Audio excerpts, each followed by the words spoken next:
This is Kathy Hansen from Arkansas, and you are listening to The Art of Emergency Nursing.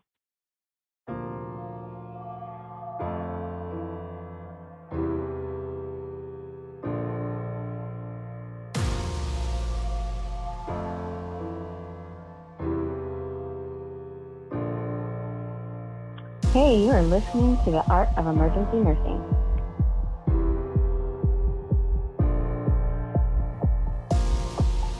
This is Sarah down in Texas, and you are listening to the Art of Emergency Nursing podcast.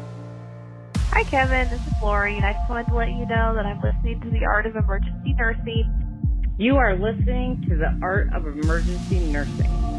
Hey, guys. This is Jessica Nandino, and you're listening to the Art of Emergency Nursing podcast.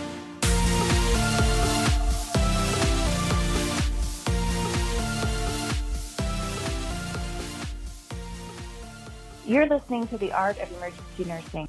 This is Kristen Klein, and you are listening to the Art of Emergency Nursing podcast. Hey, Kevin and the Art of Emergency Nursing folks. Hi, Kevin. It's Andrew from Indiana, and I am thankful for people like you that share our passion for nursing and want to share that passion with our friends and colleagues. Hey, Kevin. Thank you so much for always advocating for emergency nurses. Keep up the great work, and I can't wait to see what you have to do in the next 3 years.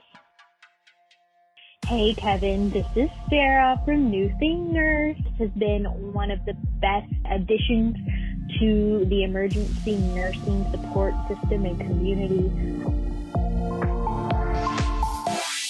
Hey, Kevin. Chelsea here, avid listener. I just wanted to say thank you so much for the Art of Emergency Nursing podcast. I love the stories of emergency room nurses.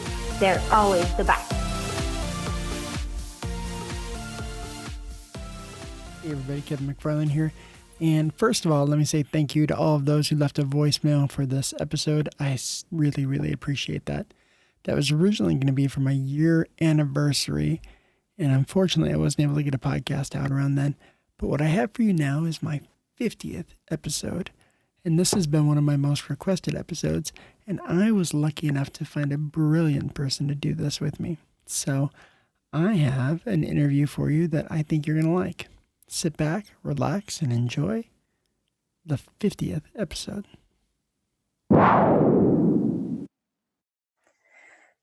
Welcome to the Art of Emergency Nursing. I am not your podcast host, Kevin McFarland, but I am with your host, Kevin McFarland. I am Nisa Hadaway, and we are doing a Freaky Friday body swap, hijacking, turn the tables, trade the mic around situation where the interviewer has become the interviewee. And Kevin, I approached you about this some months ago because as your podcast has developed and unfolded, and you have interviewed some of the top folks in the emergency nursing industry, we have learned a lot about you, but I thought it would be really interesting and fun to actually turn the tables and take the questions that you often ask some of us and find out more about you by having you answer those very questions. So that's what we want to do today. I'm not sure how I feel about that. I think it's going to be fun. It's like a little intimidating, and you're right. I think I often kind of color in some of this stuff, but I've never sat down and answered all the questions, and that's probably the most when I post something that says, "Hey, what do you guys want to hear?" Like that's probably the most requested thing is, well, when are we going to hear your answers? So I was like, well, I guess I better do that at some point. Yeah, give the people what they want. The people what they want. And it'll just be fun and I get to do it with you, and that is just a thrilling thing for me. So those of you who don't know, and you probably do, Nisa has a podcast called the Q Word Podcast, which is amazing. Her and Lisa do a podcast together, and it's a great podcast. And what inspired me to actually finally pull the trigger and actually do a podcast. So I often give you credit for giving me the kick in the pants to get started. So thank you. I'll take it. Which is super cool. So I seen your podcast and I was like, oh, this is the kind of stuff I want to do. And you were like, well, then go do it. That's right. And you did. You sure did. Yeah, let's do it. And just over a year later, almost year and a half now, holy cow. Yeah, we're doing it. It's been a lot of fun. So here we are at this fusion episode, which I'm loving. So your first two questions, I'm going to start where we usually start. And then the second question will be where you usually start. So do you ever say the Q word when you're on shift? No. Not just no, but heck no. No. I have always been known as being a little bit of a poop magnet. I am a little bit of a black cloud. When I was a charge nurse in the emergency department, it always tended to be really, really busy. And I would walk in and they'd be like, "Oh no!" I'd be walking. If I was in charge, if I was in the building, it was fine. But if I was charged that day, then they knew they were going to be. The staff knew they were going to be in trouble because it was just always busy, and we get the weirdest, craziest stuff. And so certainly never would say the Q word. Um, but it's kind of funny. I have a shirt. I have a shirt that was given to me at the university when I worked there, and it's got a big poop magnet on the back. And down the side of the arm, writing up the side of the arm, and said up the side of the arm, it says, "Wow, it sure is quiet." Oh no. And I would pull down the sleeve, and people would be like, "Don't even think that." Take it off right now. I can't say it without getting anxiety, just even sitting in my house. I can't say that word without a pause. So never, never say the Q word. Ever. Agreed. That's why, and it's a perfect name for your podcast because it's so nursing. But it's like That's right. inside nursing. That's right. It's like an inside joke. I love it. Thank you. So, starting at the beginning of your career, why did you choose nursing? So I guess I didn't really know what I wanted to be, and I was kind of a late bloomer. I didn't start nursing school till I was probably in my 30s, or God, I was probably pretty close to my 30s. I couldn't decide what I wanted to do. I decided I was working at Motorola, um, doing cell phone parts, which was the most boring job in the world. And then working as a bouncer at a nightclub on weekends, which was a fun job, but not really That's good prep for emergency nursing. good. It's a good point. I used that in my first interview for an ER position. Couldn't decide what I wanted to do. I went and volunteered in radiology because I thought I wanted to be an X-ray tech. Like I thought, okay, X-ray tech, that'd be kind of cool. Have a cool job. They could take pictures, they developed the film way back then, And I was like, yeah, I'm gonna do that. And then I realized how boring, how unbelievably boring that was. And I was at the university and I was there with my mom. My mom was in the emergency department. My mom had really bad emphysema and was in the emergency department somewhat frequently. And there was a guy there and he was starting an IV on my mom and he was just kind of talking and just chit chatting with her and getting her hooked up on the monitor and getting the IV. And I said, well, what do you do? Are you a nurse? And he goes, no, I'm an ER tech. And I was like, what's an ER tech? And he told me, he's like, hey, if you have your EMT and you have your second level EMT, your EMT intermediate, come work here at the hospital. And I was like, that sounds cool. And I was like, that would be way more fun than what I was doing. And I went there thinking that then maybe I'd become a paramedic, and then realized that nursing was going to be the thing for me. I realized working in the emergency department, like I loved it. I loved the action, loved the chaos, loved the environment. I'll never forget the first time I walked into an emergency department. I really kind of felt like I found my people. Like I was like, okay, I get these people and they get me. And I was like, I found my place. Like this is where I'm supposed to be. And I still feel that way. I still feel that way with nurses. I still, it's just the coolest. So then I kind of changed my path and said, okay, I'm going to go to nursing school. Yeah. So from the very beginning, it was emergency. Did you ever, when you were in nursing school and do clinicals and get exposed to other things, did you ever think, maybe I want to do OR, maybe I want to do ICU? Did you ever sort of get romanced away to other things or get the only thing I thought was kind of interesting, and I would be a terrible ICU nurse, and I would be an even more terrible OR nurse. The only other piece of nursing that was kind of interesting to me is I was a little interested in behavioral health.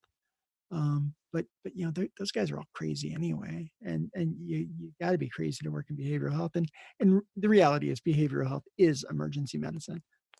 It's 100%. same. So that was the one that I was kind of like, behavioral health be kind of cool. I worked just very briefly as a behavioral health nurse and loved it. We did a adolescent unit, and it was fun. It was a lot of fun to work with these kids, but they were so damaged. And I like the immediate gratification of the emergency department, like the we're not going to have a long-term relationship. I'm going to do what I can for you, and then I'm going to ship you out to someplace else, or send you home, whichever one is most appropriate. And I like that piece of it. So yeah. So I have this theory that there are some important firsts in nursing that we never forget. Do you remember your first patient death? So I was a volunteer for radiology for the hospital, and I would often go with the radiologist to the EC because I knew that's where the action was. And they were always happy to have me around because here's this big dumb kid that they can just tell to do whatever they want to do, and he'll just go do it. So sure enough, we go into the recess room, and this is at University Hospital where I worked for so long. And we go in the recess room, and there's this guy who's very clearly very, very sick. And one of the things I hear them say that he's a DNR. Now, I was an EMT already by that time, so I knew what that meant, and I knew that meant that they weren't going to resuscitate him should he stop. And they were like, well, let's get a few things done. And they were still delivering care, because of course, DNR doesn't mean you don't care for the patient. Say it again. Right. Say it again for the people in the cheap seats. So sure enough, we go to do the x-ray, and I was with this radiologist, Bill, and he said, go ahead and sit this guy up. So I sit the guy up. And he puts lead on me, and he goes, I'm just going to have you hold this guy for a minute. So I'm like, okay, sure. So I'm sitting there holding the guy. And he goes, sir, take a deep breath. And the guy goes, and then just Was that it? Just slumps right over. Last breath. in my hands. Kevin. Right. So I was like, oh, that's wow. So I'm like, I don't think he's breathing, Bill. And Bill goes, did you tell him to exhale? And I'm like, no. And he's like, sir. He starts tapping the guy in the chest. Goes, sir, are you okay? Sir. And nothing. So of course the team all steps out of the room for the x-ray, right? So they kind of come back in. They're like, oh, he's not breathing. And they're like, oh, look, he's in VTAC or VFib or whatever rhythm he was in. He was in some lethal rhythm. And they said, now he's DNR. Let's just talk to the wife. And they had a conversation with the wife, and they said, his heart has stopped. We're at the critical juncture of whether you want us to do anything or not. And she was like, nope, he does not want that. So long time COPD or something, probably. And no, he didn't want it. So sure enough, they kind of quickly, they just kind of monitored him for a little while. And sure enough, he had taken his last breath there in my arms. Right and in your hands. Heart stopped. And they were like, oh, all right, let's see what we do. And they, just kind of were doing their thing. And of course, me and Bill kind of step out. And then I'm just kind of standing in the hall watching all this go down, like, holy Nike, this is crazy. And I'm just kind of watching it. And one of the doctors, I'll never forget this doctor, he was so kind, and he was just a kind guy. He just comes by and he goes, you're a volunteer, and you're like, I was wearing the little volunteer shirt. He goes, are you okay? And I'm like, I think so. I mean, like he was DNR, right? That's why you guys didn't do anything. And he goes, yeah, no, he's DNR. He's probably sick, may have some kind of chronic disease, and he did not wish to be resuscitated. So we're going to honor that wish and not do what we would normally do. And that's what we do for these cases. And I was like, okay. He's like, do you have any questions? And I was like, well, what now? And I just kind of asked those kind of questions. And he sat there and answered all my questions, and was just lovely. And then I went back to the department, and I was like, well, all right, well, I guess my shift's over for tonight. I'm going to go ahead and go home. I remember all night just going, that was crazy. But I was already in EMT, so I already appreciated the fact that I knew that this was what he wanted. And I knew that if we were doing CPR, that wasn't going to, always be super great and, reverse everything like it does on TV. So I got it. I understood that, but it was one of those where I was like, that was kind of wild. So That was. What a crazy, interesting, as a and in volunteer, some ways beautiful story. yeah. So it was kind of one of those, and I probably need more therapy than anyone because I'm just I was kind of like, wow, that's kind of weird. This guy just died. And I didn't go home and tell my family about it and stuff because they didn't want to hear that stuff. I talked to a couple friends who were also in my EMT class and talked to them a little bit about it. And they're like, wow, that's crazy. It's cool. You got to see that. And I was like, yeah, I guess. I mean, some guy taking his last breath on this earth, that's kind of weird. It's kind of heavy. So, but the team made it okay. Like the team, the doctor who just kind of took the time and just said, hey, are you all right? Because you don't see this every day like we do. Yeah. So that was kind of cool. Wow. And I mean, that may have been one of the other things that just kind of locked it in. And I was like, okay, this is what I want to do. This is what I want to be there for moments like that. Cause the nurses were so calm. The nurses were so collected, and so were the techs and the doctor. And they were all just like, all right, it's time to work. Let's get some work done. So, it was cool. It was a good experience overall. Wow. You got to watch a guy die and stuff. So. Mm-hmm. Do you remember your first successful IV start? Oh my gosh. So my first successful IV start was in class, and it's a guy named Kerry who will tell you that he still has a scar from it from this day. To this day, I was taking the EMT class, and I was the very last person in my class to get the live stick, the very last. To the point where the instructor was saying, okay, Kevin, you got to figure out somebody who's going to stay still for you and can do this, because kind of now's the time. And I was like, okay. So Kerry is about 6'6" and probably weighs about 300 pounds. Well, used to, he isn't anymore. But he, big guy, big guy. And I sat Kerry down. I said, okay, Kerry, here's the deal. I am going to start an IV on you. I'm going to dig in your arm, and you got to stay still. So you had to just find volunteers, or this is a classmate, or what? Classmate. Okay. So this is when you used to have to do it on each other, and of course that. So this is no longer allowed to do that. Well, in the EMT class, they still do it that way. Do they? Okay.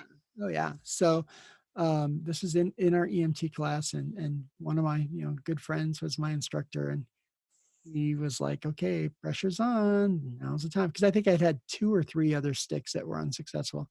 You didn't get many chances because there wasn't much for supplies, and you were kind of limited in how many people you. And nobody wanted to pick him because he was such a big dude and probably a difficult stick. He actually had nice big veins, luckily. Oh, okay. So sure enough, I sit him down. I'm like, okay, I need you to not move and be tough and be all that stuff. And he was like, gotcha, roger that. I'm your guy. So sure enough, he sits down. I start digging the needle in there, and I fish around and fish around and fish around. Finally get something. Finally get a flash. And I'm like going, yes. But then, you realize you got to go that little bit further so it actually goes in. And so I did that. And sure enough, I take out my little angiocath, and or my needle, and he's just bleeding out. And I was like, oh, geez.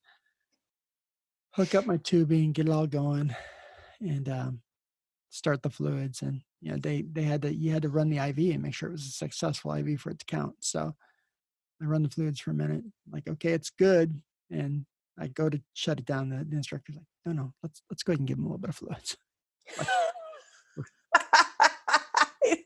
little bloodletting here. And the whole time the instructor's behind him rubbing his shoulders. It's okay, man. Take a deep breath. Take a deep breath.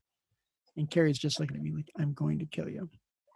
But now forever, if he had a nickel for every time he's told that story, I went on in my career to actually get fairly good at IVs, and was a charge nurse and a director of the ER and all that kind of stuff. And he still reminded people that he was my first succecial stick. And you guys are literally blood brothers. We're like blood brothers. Yeah. And I owe him a lot, because if that didn't work, I don't know, maybe I would have been Back to Motorola. Yeah. Back to Motorola, which would be terrible. So holy cow. So it was, it was cool. And then somebody mentioned on Facebook just the other day, my first live stick on a patient.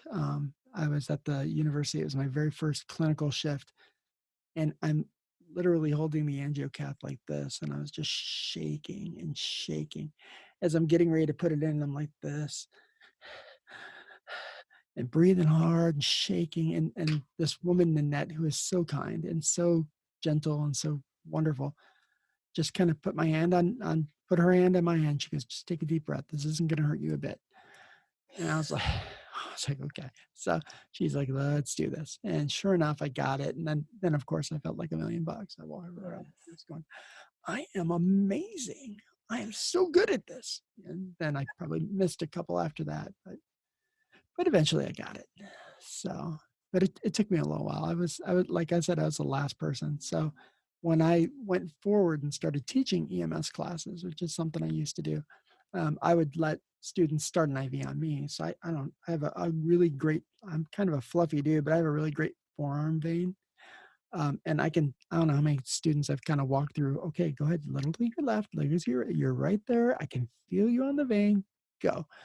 How many students I've walked through poking me and as a way to kind of give back and say, okay, someone did this for me, I'm going to do it for you. So nice, very nice. Yeah. Shout out to Carrie. Carrie, yeah, Carrie, right? Shout out. He's a rock star. Do you remember your first med error?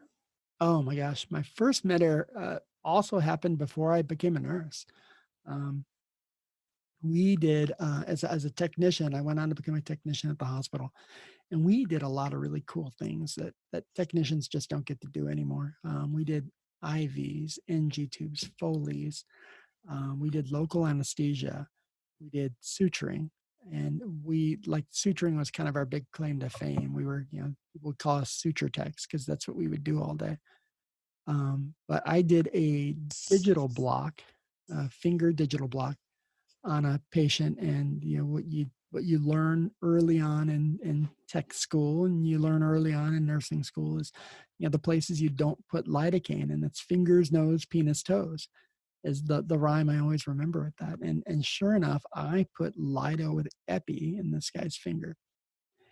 And I'll never forget because his finger turned ghost white. And I was like, that's weird. And I went to Patrick, one of my mentors at the time. I said, hey, Patrick, look at this guy's finger. And he goes, did you use Lido or did you use Lido with Epi? And I go, I used Lido. Wouldn't use Lido with Epi. You're not supposed to. He's like, are you sure? And I was like, I'm pretty sure. And I go, no, I said, no, I'm positive. I use Lido. And he's like, because there's Lido with Epi on the cabinet. Like, I don't know if that's yours, but there's Lido with Epi on the cabinet. And I was like, no, I would have checked it. I used Lido. Sure I did. So he's like, okay, well, we'll just keep an eye on it for a minute and we may have to tell the doctor about it. So sure enough, he was doing his own thing. He was on one side of the room, I was on the other. And then the more I thought about it, the more I could go, maybe I did check real well. Maybe I did use the Lido with Epi. And so finally I went to him, I go, hey man, maybe I did use the Lido with Epi. He goes, oh, you did. He already knew. Clearly you use Lido with Epi.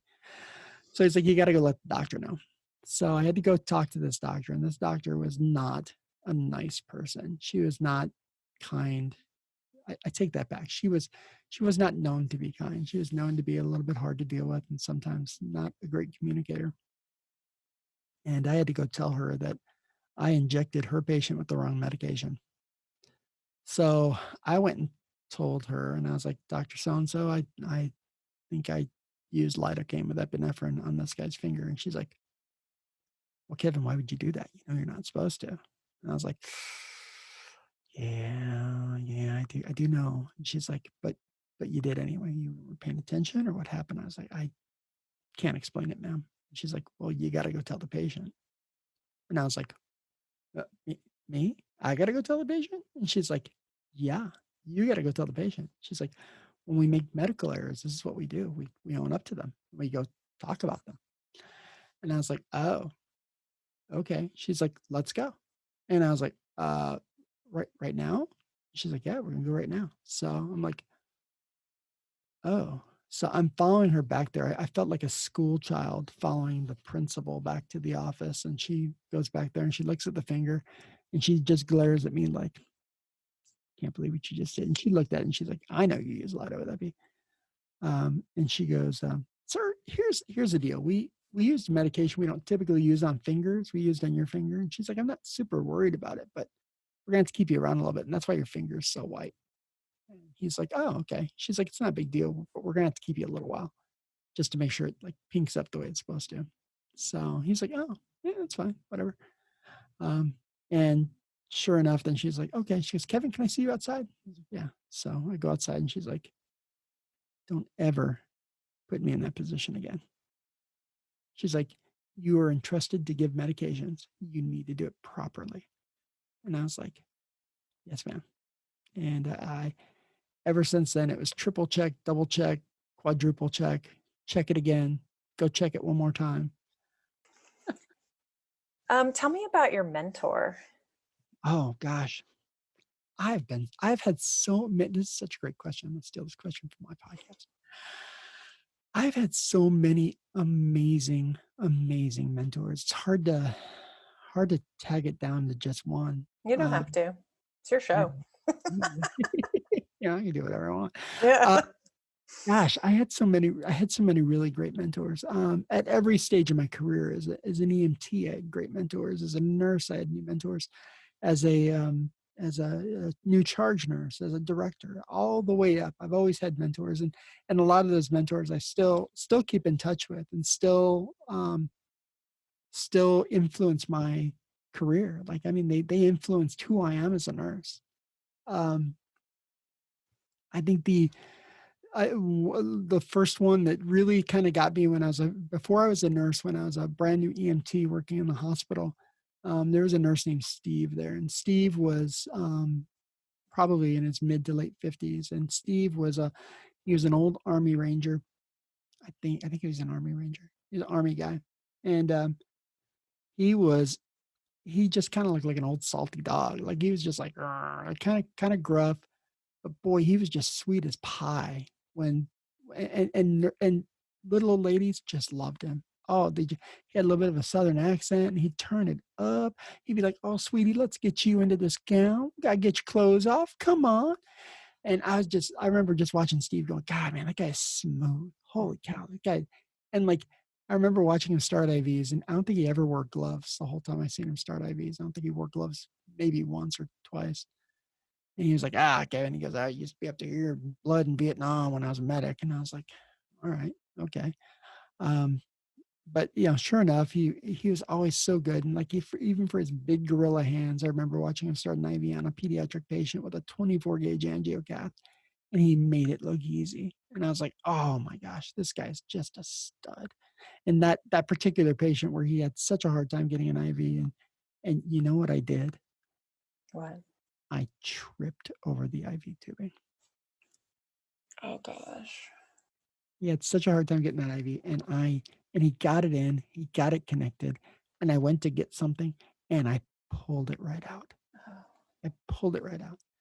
And he just, in a very calm voice, he said, Kevin, why don't you go get so-and-so, one of the other techs. And he's like, why don't you go get so-and-so to come help me? Because I need to start another IV on this child.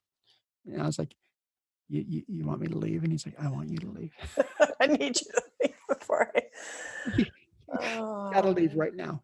For your safety and mine, you gotta leave right now. And sure enough, but he was always so smooth. And I just remember thinking, man, that guy's just... Even when he's kicking you out of the room, it's silky smooth. Yeah. Even when he was kicking me out of the room, he was still smooth. And he was just such a cool guy. He was just amazing. But I had people like that through my whole career. I mean, the ER director I worked with for a long time, young, energetic, like he was a young nurse, became a director. He became a director in a department where he was not the most senior, and he directed his peers that he had to respect. And I learned a lot of leadership from him. His name was Mike. I learned a lot of leadership from him. I learned a lot from everybody. Like, there's so many people that I would consider mentors to me, that it's I am my nursing career is a testament to their putting into me what they did. I mean, they poured into me, and then I then shared it on, and that's what I kind of hope to do too. Yeah, So. and one thing that I noticed about that is throughout your episodes on the podcast is when you are telling stories from your own life, you often refer to people that have contributed to your career, those people that you're referring to. Already in this episode, you've mentioned a bunch of them, and you always mention them by name. You've talked about Katie, and you've talked about Carrie, and of course Steve and Mike, and there have been a couple of other names that I didn't catch along the way. And so I noticed that this is a habit that you have where you always mention these folks by name, sometimes even first and last names. Yeah. And I think this is a thing that you do because of what you were saying, that you're honoring the fact that they have contributed to the patchwork quilt that is your nursing career. And I try to do that in my own career as well, in my own podcast as well. And I think that in addition to, and I hope that in addition to honoring those specific people, Steve and Mike and Carrie and Katie, I hope that our younger listeners will realize that they can be the Steve and the Carrie and the Katie, that 100%. other people will be looking towards and going, from that chick I learned this, and from that dude I learned this, and they have made up a small piece of who I am as a nurse today. And so it's a honor of those who came before us, and realize those who are learning, they can be that for someone else. Yeah. One of the coolest things in my career like I said, I mentioned, as an EMS instructor for a while. And I was always one of the things I always told the students before they took a test, we always did in-class tests. And I would always say before the test, I'd be like, okay, be brilliant. Like do this, you got this. And that was something I got from one of my nursing instructors, who would always say, when she was our farm instructor, and she was tough as nails. And she was one of those instructors that everyone's like, oh my God, you're going to hate Dr. Goutreau. I loved her. I thought she was amazing. I thought she was amazing. I thought she was an old ER nurse. So she talked like an old ER nurse, former military. So she had that too. And she was just straightforward. And she'd be like, look, dude, you screwed up. You had to take this test again. But she would always say before the test, okay, be the brilliant little minds that I know you can be. And she'd always say, be brilliant. And then I took that on to my students. And one of the coolest things, I remember hearing one of my students I took through EMT basic, then intermediate, and then I was part of his paramedic class. And he was mentoring a paramedic, and he's like, dude, you got this, man. You're brilliant. You got this. And I was just like, and he just kind of looked at me, and he just kind of winked, and I was like going, oh, okay. A minute. I was like, look at that. I was like, how about that? His name was Mike, and he was like, yeah, he just like a little nod to you, like, yeah, gotcha. He's like, some of that stuck. And I was like, that's really cool. So yeah, they're going to be the next people that are the the ones that people then carry on and say, oh my gosh, I learned this really cool thing from Joe, Bob, Kevin. Maybe a couple people things have learned some things from me. So I think it's safe to say. Tell me about, or describe the components of, maybe not the specific one, but tell me about the components of the best run code you have ever seen. Slickest, smoothest code blue that you have ever seen. Gosh.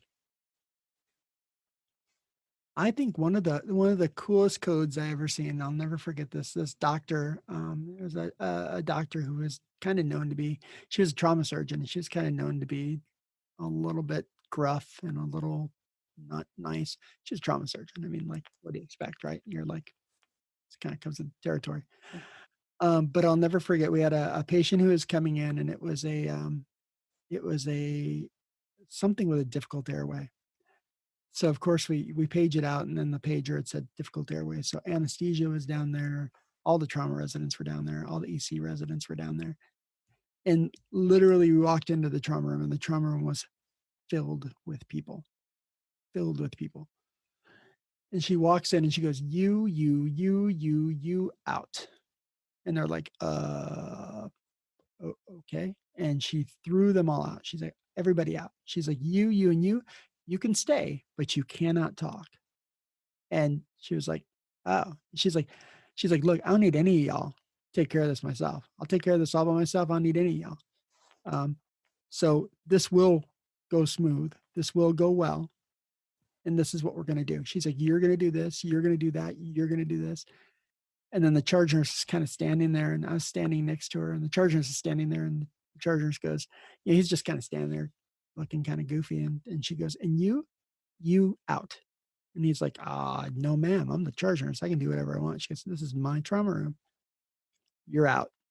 She's like, last time we had a code, I asked you to do something for me. It never got done. You're out. Oh. She threw the charge nurse out of the trauma room. And I'm like going, okay, as a charge nurse, I don't know how I would feel about that. So I was like, oh, and sure enough, threw him out. And you could have heard a pin drop after that. Like there's still a lot of people in the room. There's still a lot of people involved. And I'm just kind of standing there, and I got my lead on and my gown on, and I'm just kind of standing there, and I was like, she looks at me, she goes, Kevin, was that a little harsh? And I was like, maybe a little, maybe just a small. I go, did you want me to go too? She goes, no, you're fine. You can stay. I was like, dang it. I really wanted out of here. But sure enough, this person came in, and it was probably one of the sickest traumas I'd seen in a long time, and did require a lot of airway manipulation. They finally got the airway, but it took a minute. But it was one of the quietest, most organized traumas I've ever seen in my life, because I think everyone was just afraid to make a peep. Sure. Everyone was afraid to talk. And not that you want to lead by fear, but one of the things that she really did that I think went well was she said, you're doing this, you're doing this, you're doing this. One of the things we used to do at the university a long time ago, and they probably still do it, is they had it very scripted, where they had on the wall, they said, this is where you stand. If you're a level 3 resident, level 4 resident, this is your spot. And it was marked on the floor. Mm-hmm. This is your spot. This is where you get this space, and that's it. This space is for the nurse. This space is for the tech. This space is for the attending. Trauma attending, you are here. You get to come in after the initial assessment. And it was always very well organized, and they would come in, and they knew that, to get the documentation, they knew that they had to come in. They'd say who they were, what team they were with, and they had to say and spell their name. And they would come in and they would do it like clockwork. And it didn't always work that way, but like when the attendings were really focusing on it, the residents really focused on it. And it was always a little bit more organized, because there was a lot of really good teamwork between the trauma program and the ER program. And just kind of saying, okay, these are your roles. This is where you stand. You don't get to leave this spot. You don't get to make the call. You don't make any calls until we get to the secondary assessment. Then it's all yours. And that seemed to work out pretty well if you keep it that organized. Now, in reality, do they always happen like that? Oh, heavens no. Heavens no. And many codes, I remember in being a house supervisor at a small community hospital, where the code team was nurses, and the ER doc would come up and he'd intubate. And as soon as he could, he'd go back down to the ER, because they needed him down there. And there's only 2 docs in the whole place. There was an anesthesiologist and the ER doc. And the ER doc would come up and intubate, and anesthesia would be there if they couldn't. And the nurses would run the code, and then call for instance, in the ICU, they would then call the doctor, the ICU intensivist on call, and get orders for everything we just did. Mm-hmm. So, but it was a nurse-led event, and the ICU nurses I worked with there were just incredible. The ER nurses were too. All the nurses were incredible, but many codes in the ICU where it was just the ICU nurses, and they were like, they were just good. They were just good, and you could tell the ones that worked together for a long time, because they didn't need to communicate. They knew who was working on what. No, which was always awesome. What advice would you give to a new grad? Oh, what advice? I get a chance to do this all the time, which is one of the coolest things about my current job. I think the advice I would give to a new grad nurse is learn everything you can. Take every opportunity to learn. Look at everything as a learning opportunity. No matter what the case may be, try to learn something from every single case and every encounter. I tell students this all the time. I say we learn something from everybody. Sometimes we learn what to do, and sometimes we learn what not to do. But both are a lesson.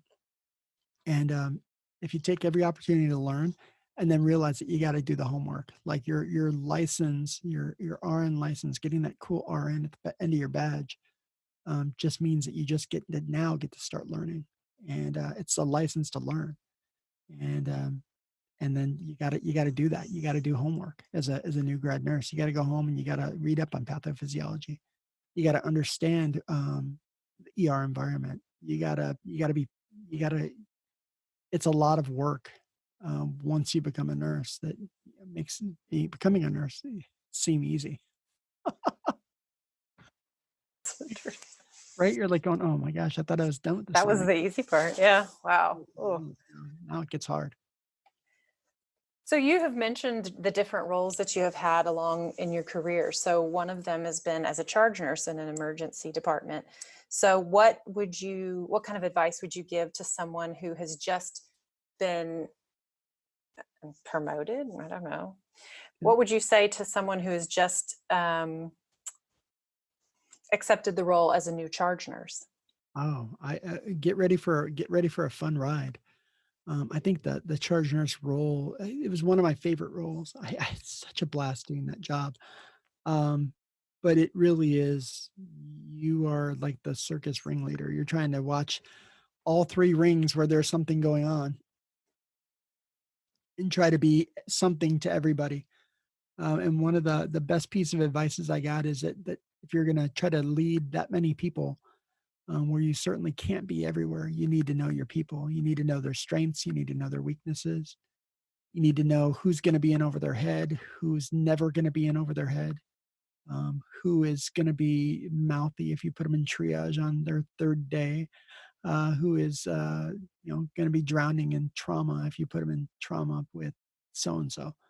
It's one of the lessons I learned from another former mentor was you got to know your people. You got to know your people, know their strengths, know their weaknesses, know what motivates them, because you may have to do all of that. And the staff is the one piece that's constant. You never know what's coming through the front door, but if you know your team and take the time to know your team, then at least you got that part of the equation anyway.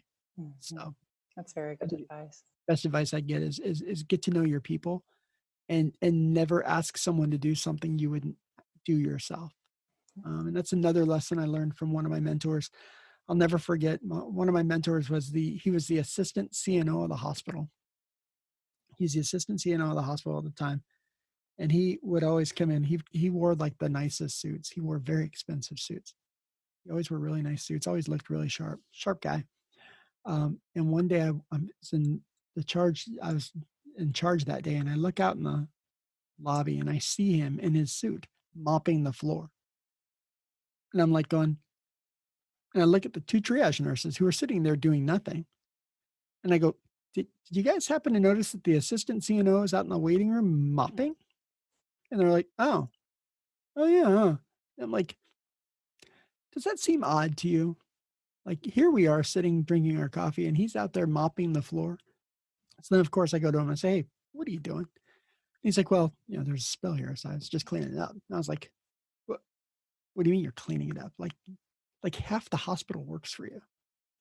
Like, find somebody. There's a housekeeper just in the other waiting room. And he's like, well, she was busy. So I just grabbed her stuff and came over here and grabbed it and just figured I'd do it. And I was like, wow. He goes, Kevin, I'd never asked someone to do something I wasn't willing to do myself. And I was like, that's the kind of leader I want to work for. That's the guy. He's the kind of guy that I want to work for, because he's willing to do anything that he would ask other people to do. And one time we were super busy. We were just getting crushed in the trauma and resus room. And the CNO, his boss, and he come down, and he was an old ER nurse. So he was, he comes down and goes, okay, we were just getting crushed in the trauma room. And he goes, what do you want me to do? I said, go in that room and go be a tech. And he's like, got it, done. Tucks his little tie in his shirt, and sure enough, he goes in and he goes, I'm gonna go be a tech. And I said, okay. And he knew everything that meant. And the nurse goes, who's gonna be my tech for this trauma? I go, Mike is. And she's like, does he know how to do this stuff? Does he know what he's doing? I go, he'll be a fine tech. And I go, she's like, how do I tell the CNO or the assistant CNO what to do? I'm like, treat him like a tech. Like, talk to him exactly the same way you do the tech. He knows the tech role. He can do anything a tech can do. And sure enough, he did. He sat there and worked as a tech for, I don't even know how long in the trauma room. The CNO comes to me and she goes, I probably not good for much in the trauma room, but boy, I'll transport your patients. And I was like, that would be a blessing. That would be huge. So sure enough, she grabbed stretcher, grabbed the chart, up she went. She was taking patients back and forth to the ICU. She wasn't afraid. She was like, I'm an old ICU nurse. I can do something, just probably not the one you want front line. I was like, take these patients upstairs. And sure enough, she did. She took, I don't even know how many patients upstairs, ran her butt off, going back and forth. And I was like, that's leadership. That's nursing leadership. So. Nice. So let's talk podcast. Right. Why did you start a nurse podcast? So I think I've told the story on the podcast before, but in case they haven't heard it, I've always been into podcasts. I've been listening to podcasts for a really long time. Well before it was cool. I don't know if it's still, is it cool now? I think it's totally cool. 100% totally cool. The coolest. Right. The coolest. I was listening to podcasts for a long time, and I always thought to myself, that'd be really cool to do. It'd be really cool to do a podcast. And I always wanted to do one, but I couldn't decide what I wanted to do one about. And one day I was sitting at an ENA meeting for SCLO. It's the state chapter leaders meeting.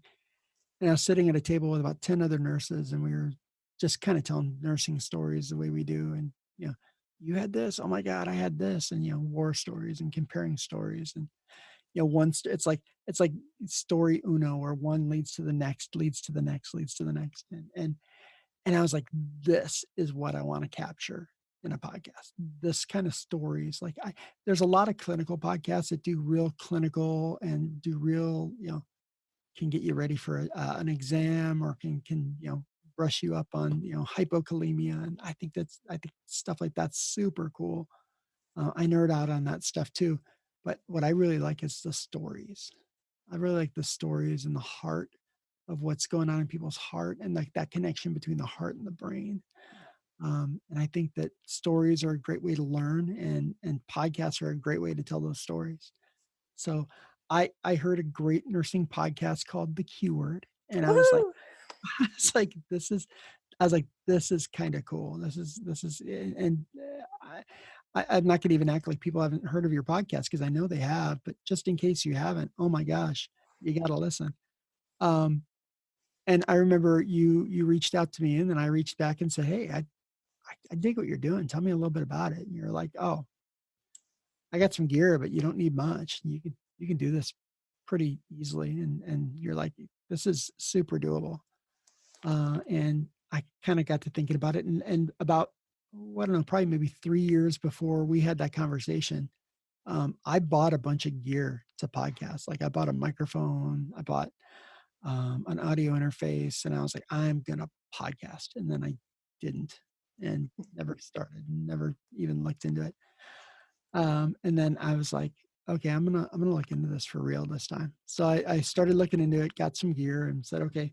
And I took your advice, and your advice was, because I told you, I think I told you at the time, I said, I have two really great ideas I really like. The two things I really am passionate about with nursing: emergency nursing, and then nursing leadership. Leadership, that's right, you did. Two things that I'm really into and really all about. And I remember you said, well, record a couple episodes and see what sticks. And I took that advice. I recorded, I want to say 5 or 6 episodes, and I did a couple that were around leadership, and I interviewed leaders and mentors of mine and leaders that I admired. And then I reached out to a couple nurses that I know tell a good story, and that had a good story.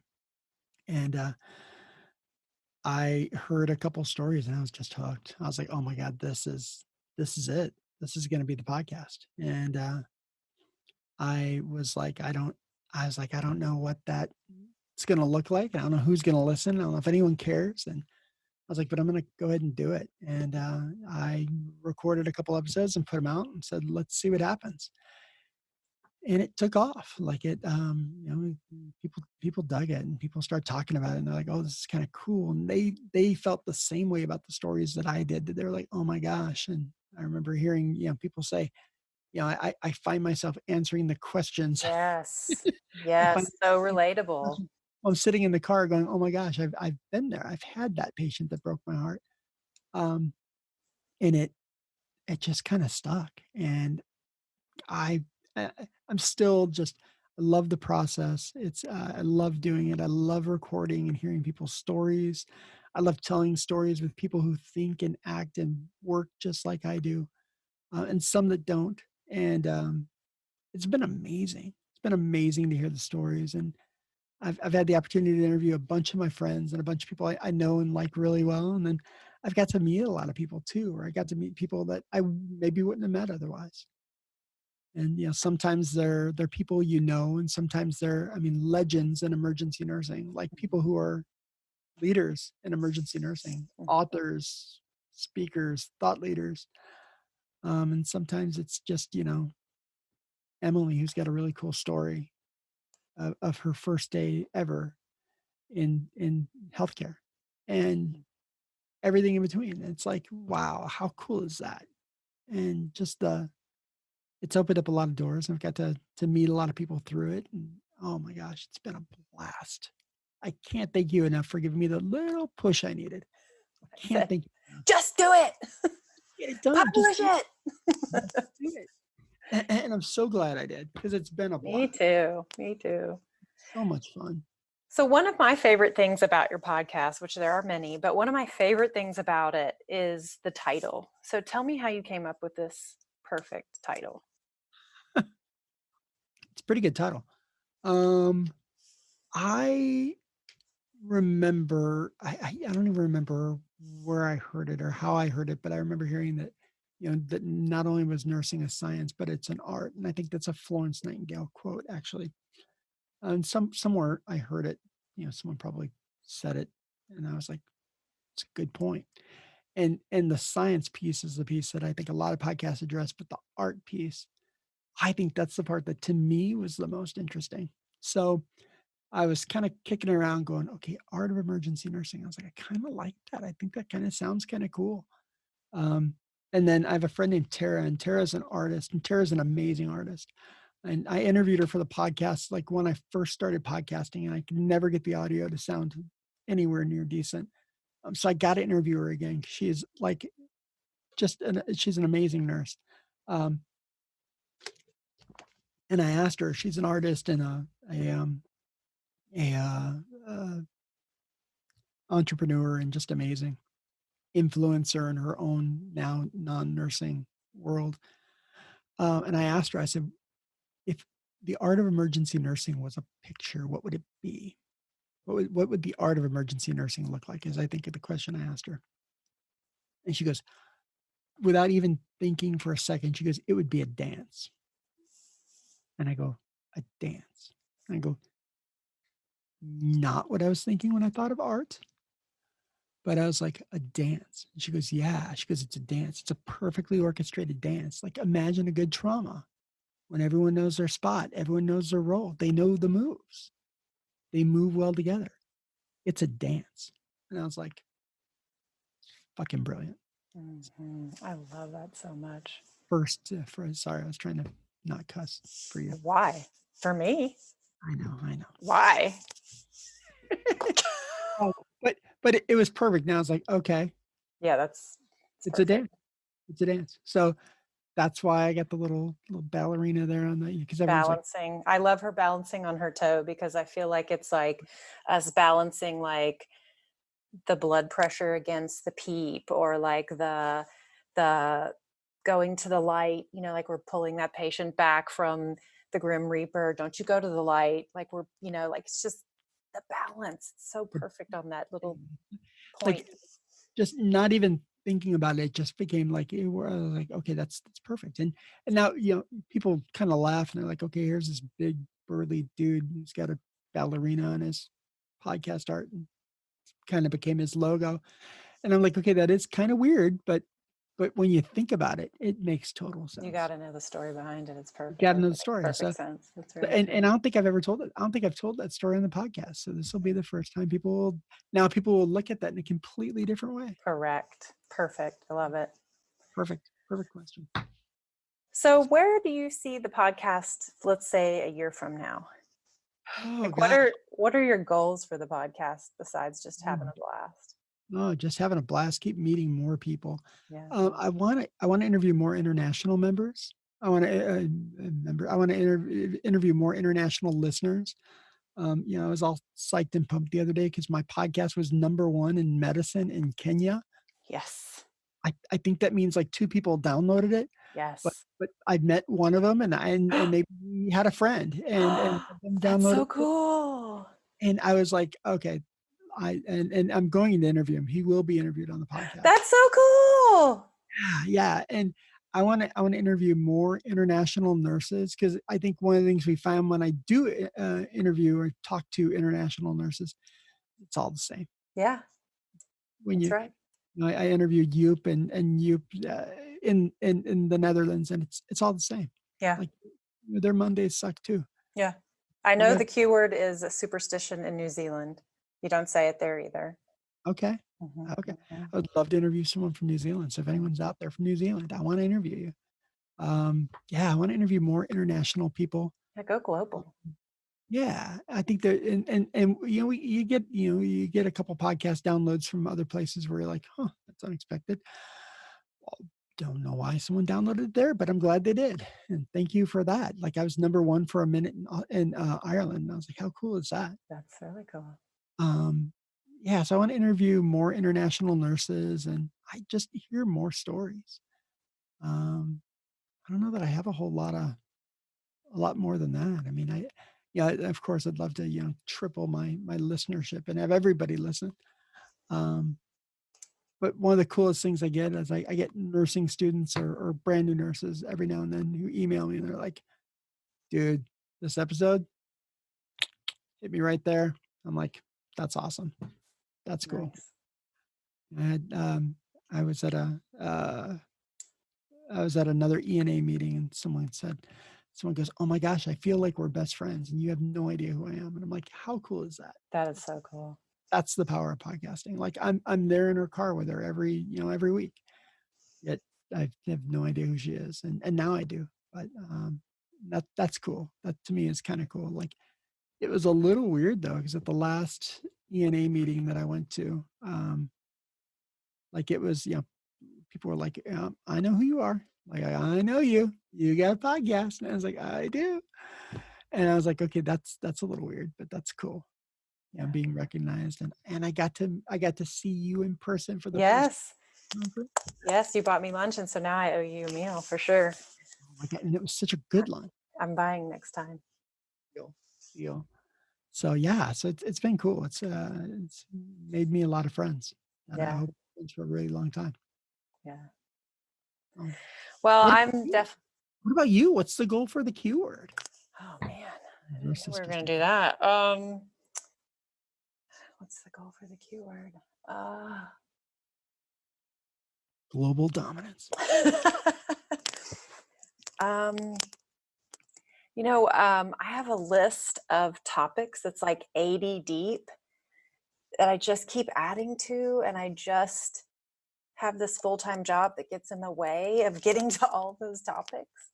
Right? We got to figure out how to do this full time. I know. I just, there's just not enough time to do all the things that I want to do. So I have so many more topics that I want to dig into that excite me. And one of the things that I noticed that I've become obsessed with that is developed through the topics that I realize that we're focusing on is I'm really interested in this idea of running this super slick, smooth code blue, just like the communication and the top cutting edge science and just the slickest code blue you've ever seen. That's my current obsession. Isn't it cool when you see a well-oiled team? Like I remember working as a tech and as a nurse with other techs and nurses where I didn't need to ask them to do that. They were already doing it. Yeah. I didn't need to ask the question because I knew it was being done. Yeah. And when you see a team that just runs like that, and you're just like, wow, that's so cool. And we've had about 3 or 4 episodes that have come out that have handled just one tiny aspect of a code that might tweak something just a touch that might be enough. And we've got 2 or 3 more coming. And that's when I realized, I think this might be a thread that I'm really digging right now, because it just keeps seeming to come up. So yeah, we've got some other stuff sprinkled in between to break it up a little bit, but code blue obsession right now. Okay, fair enough. I think I like it. That's really that's cool, because nothing feels better than a good code, and nothing feels worse than a bad code. Yeah, and you know what? It's kind of regardless of the outcome, whether you have ROSC or whether, unfortunately, the patient succumbs. If you've done everything you can for that patient, then it seems to be okay. I'm a firm believer in that we are just a small piece in this, and we do everything we can, and sometimes things work out. And as one of my old mentors used to say, sometimes we are simply there to bear witness to the end of. That's exactly right. Sometimes we're just there to serve as a witness. I'll tell you another topic that I want to dig into is grit in the ER nurse. What is it about certain ER nurses that they just have the grit, and they make a career out of this job that other people only do for 2 or 3 years? What do you think makes the difference between those who have I know career ER nurses. I know career ER nurses. Been ER nurses their whole life will die probably on their way to a shift to go work in the ER.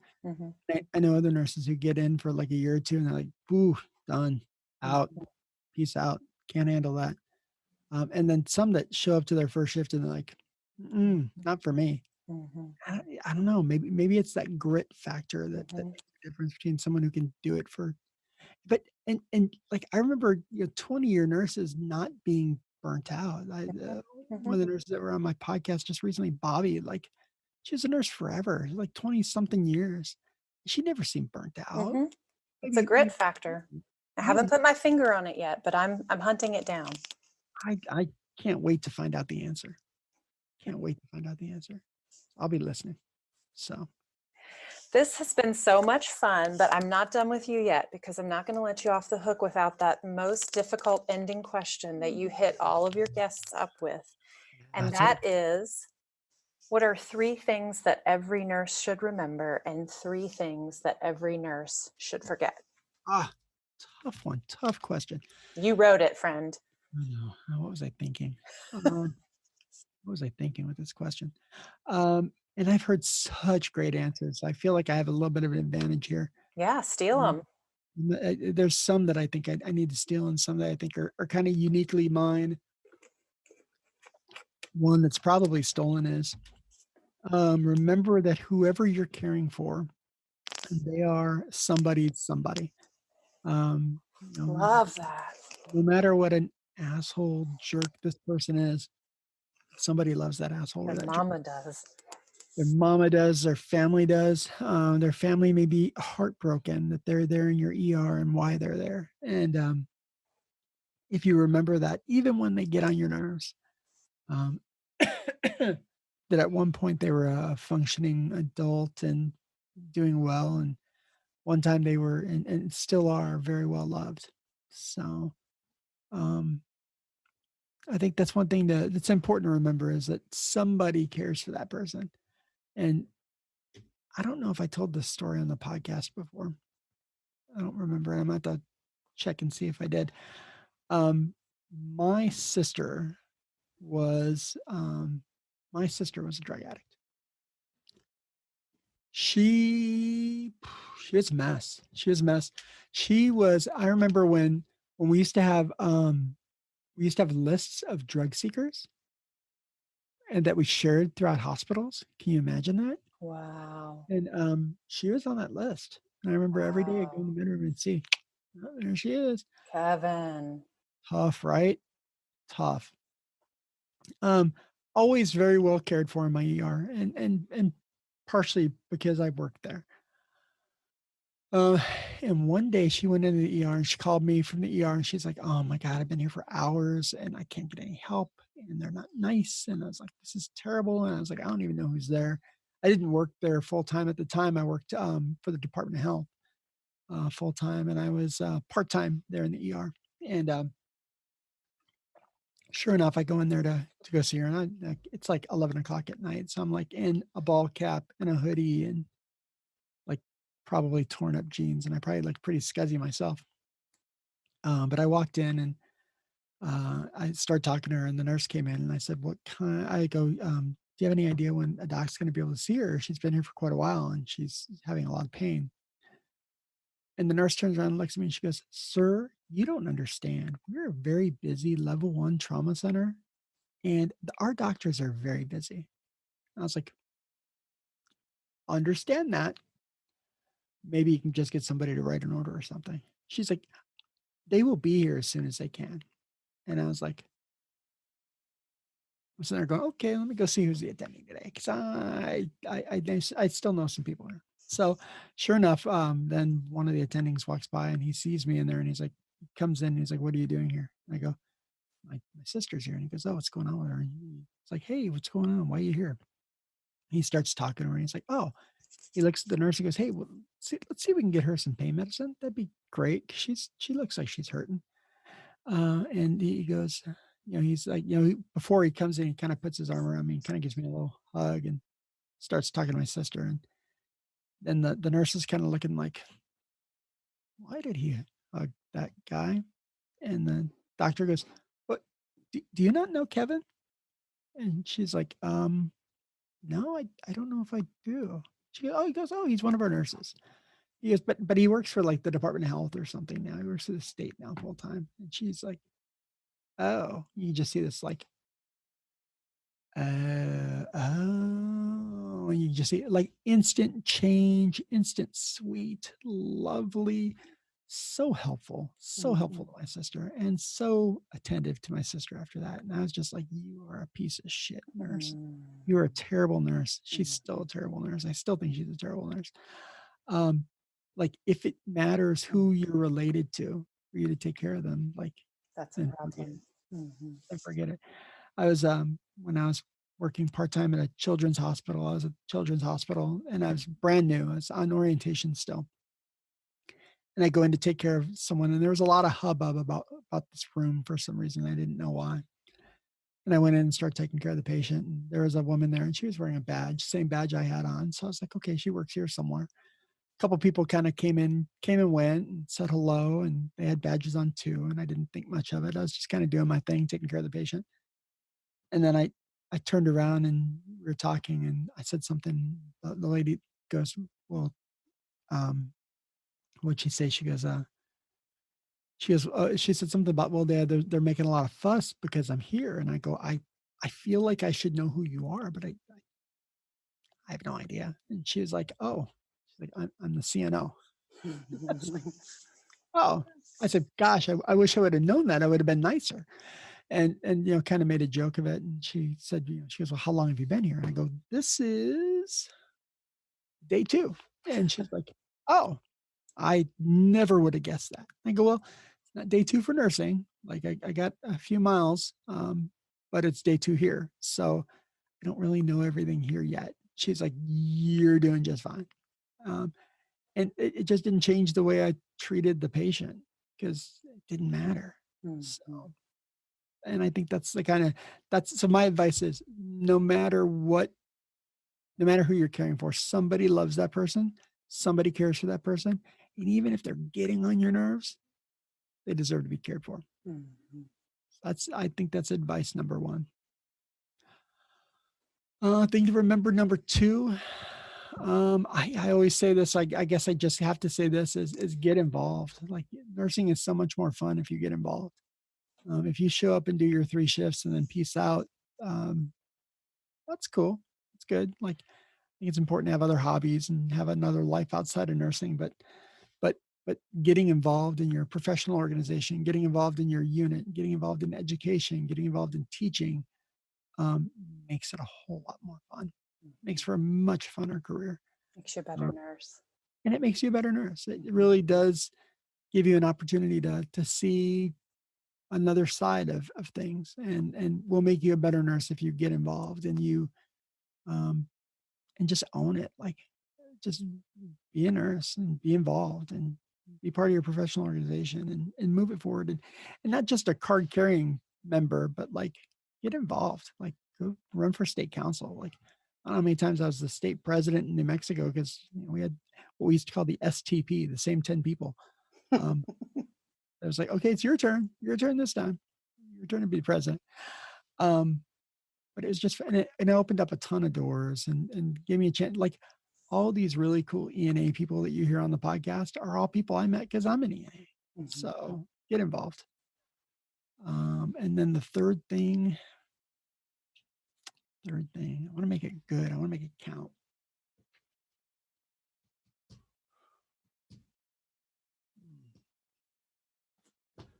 I guess the third thing is, it's a tough one. I guess I'll go with kind of, I guess Old Faithful is just kind of always keep learning, like invest in your career, like, go back and get that bachelor's degree, go back and get that master's degree. Certification. Get certified, become a certified emergency nurse. Like, you owe it to your profession to wear the title of your professionally certified nurse. Well put. If you want to be an ER nurse, then by golly, be a certified ER nurse, because that means that, to me, that's the difference between somebody who's, oh yeah, by the way, I am an ER nurse, and like, I am an ER nurse. I'm a certified emergency nurse. So I did that certification early on, and I've always kept it. I've always valued it. To me, that means something. So get certified, own it, go back and learn more. So I agree.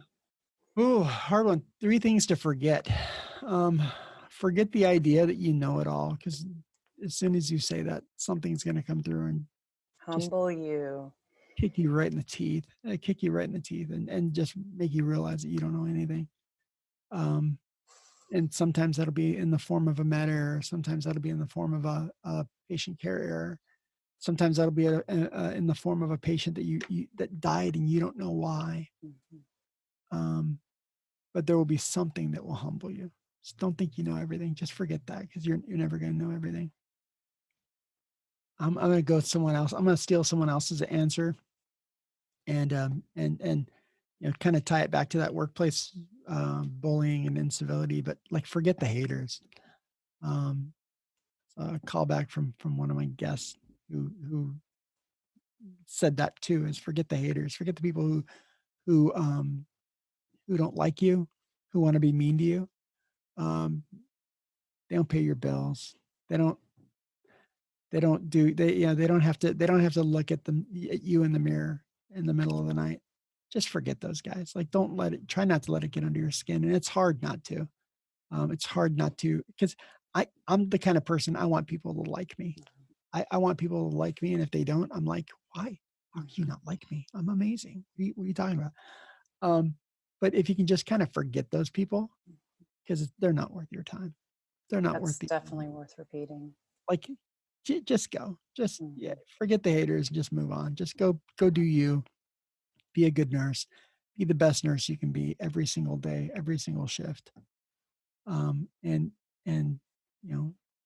they'll come around. They'll come around, or they won't. And that's okay. And they're not worth it.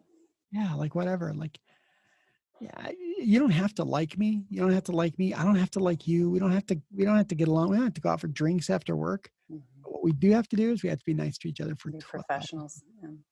Let's be professionals 12 hours at a time. That's right. So, and my last thing to forget is forget the idea that being a nurse, being an ER nurse, is not going to change your life. It absolutely will. You see people at the beginning, you see people at the end, you see everything in between. It will absolutely fundamentally change who you are as a person. It'll change the way you do everything you do. even like little things, little minor things. I know nurses that they can't get in the car without peeing first because they know you gotta pee before you get in the car. Because what if you get into a trauma? Put on those clean underwear. Just kidding. Nobody cares with clean underwear. But nursing changes you, and there's no way that it can't. There's no way that it can't, because we see people in places where they wouldn't even let their best friend see them. We see them in their worst, their darkest, their worst moments. And we smile and say, we're going to take care of you. We got this. We're going to take care of you. And that's going to change who you are as a person. Like, that bleeds into everything we do. Everything we do. Like, even when I wasn't working in the emergency department, people would be like, what do you do? I'm like, I'm a nurse. What kind of nurse are you? I'm an ER nurse. Like, even when I wasn't an ER nurse, I'm an ER nurse. Because that's who I am. It's part of everything. It's part of who I am as a person. And if you think that that's not going to happen, oh, forget it. It's going to happen. It's already started, probably. Yeah. So if you are a nursing student considering emergency, or if you are a nurse who's considering making a move to the emergency department, hear him when he says it will change every part of you. Changes every part of you. I mean, I don't know anybody who has come down to the emergency department and hasn't been touched in some way, shape, or form. Even those hardcore ICU nurses that are like, oh my gosh, I'm an ICU nurse. I love this. You know, they come down to the ER and they may not like it, but they get a brand new appreciation for it. And they're like, God bless you for what you do. So, because we have a hard job. Mm-hmm. So I think that's my last thing to forget that it's not going to change you, because it will change everything about you. That's right. So, I think that's the perfect thought to end this on. Yeah. Whew. Man, that was tough. That was good. That was tight. That's a tight episode. Due to these poor people that I put through this. That was good. That was perfect. That now you get a little taste of your own medicine. But see how much fun it is? It is. It's fun. It's a lot of fun, and it's even funner to hear. So I hope people have fun listening to this episode. They will, 100%. It's good stuff. And I can't thank you enough for doing this with me. Thanks for letting me. It was a total honor. This was super cool. This is a lot of fun. So, I think on that note, where can people find you, Lisa? So Lisa and I are the Keyword Podcast. We are on the web at thekeywordpodcast.com, and you can find our episodes on iTunes, Stitcher, Google Play, any of the podcast platforms that you like. And Kevin, where can they find you? Well, they probably already have. None of our voice, you've already found me. So that means go finding me. Keep finding me. Go rate them. 5 stars. Yeah. 5-star rating for both of us. 5-star rating for both of us. And leave a review, because that kind of motivates us. If you leave a review, he'll be your best friend. Leave a review, I'll be your best friend. Like I should start bribing people or something. So because the reviews are really cool to have, and that's what helps other people find the show. That's right. Thank you. Anytime.